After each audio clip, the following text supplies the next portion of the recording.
آمنہ کے لال صلی اللہ علیہ وسلم کو خواب میں عرش والے نے اپنی زیارت کروائی.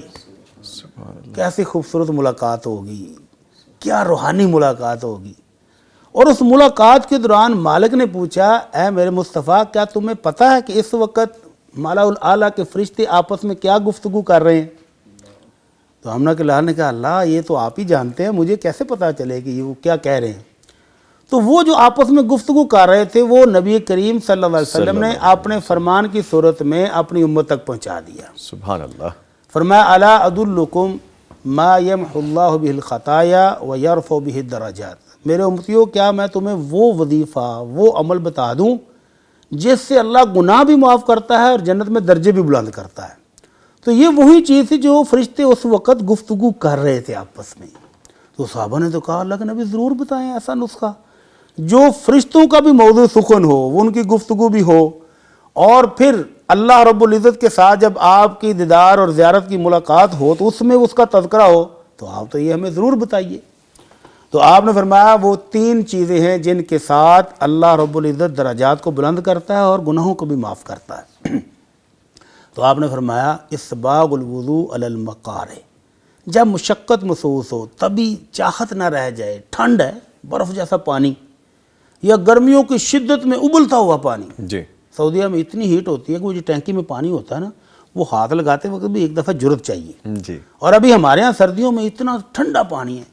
تو آپ نے فرمایا ایسے وقت میں جب طبیعت نہ چاہ رہی ہو, مشکل محسوس کر رہی ہو, اس وقت مکمل وضو, یعنی 3 دفعہ آپ کو دھو کے مل مل کے وضو کرنا, اس سے اللہ گناہ معاف بھی کرتا ہے اور جنت میں درجے بھی بلند کرتا ہے. سبحان اللہ. سبحان اللہ. اور فرمایا وَقَثْرَةُ الْخُطَىٰ إِلَى الْمَسَاجِدِ. جس کا گھر مسجد سے دور ہے وہ وہاں سے چل کے آئے گا, جتنی مشقت ہوگی, جتنے قدم چل کے آئے گا, اس سے بھی درجے بلند ہوتے ہیں.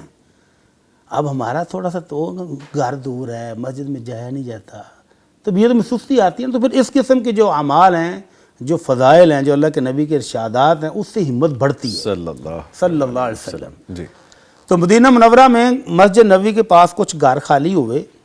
تو بنو سلمہ ایک قبیلہ ہے, انہوں نے چاہا کہ ہم وہ گھر خرید لیں, اور ہم دور رہتے ہیں تو ہر وقت آپ کی زیارت بھی ہوگی, آپ کے پیچھے نمازیں پڑھیں گے, تو ہم ادھر سے ادھر شفٹ ہو جاتے ہیں. جب آپ کو پتہ چلا کہ بنو سلمہ وہ مدینہ کی سرحد پر رہتے تھے, تو وہاں سے بہت ساری انفارمیشن ملتی تھی دشمن کے بارے میں, مسلمانوں کے بارے میں, تو وہ آنا چاہ رہے ہیں مسجد نبوی کے قریب. تو آپ نے فرمایا, یا بنی سلمہ دیارکم تکتب آثارکم. جی. اپنے گھروں میں ہی رہو, ادھر سے چل کے جب مسجد میں آتے ہو تو ایک ایک قدم تمہارا نوٹ کیا جاتا ہے, سبحان فرشتے لکھتے ہیں, اور ہر قدم پر تمہیں نیکیاں ملتی ہیں. تو آپ نے ان کو ادھر روک دیا کہ اتنی بڑی فضیلت کیوں چھوڑتے ہو, لو. اور تیسرا عمل وانتظار الصلاۃ بعد الصلاۃ. ایک نماز پڑھ کے بندہ مسجد میں بیٹھا ہے یا گھر میں بیٹھا, اور وہ سوچ رہا ہے کہ ابھی اگلی نماز میں اتنا سا ٹائم رہ گیا, اتنا سا رہ گیا, جلدی جانا ہے, میں نے پہنچنا ہے.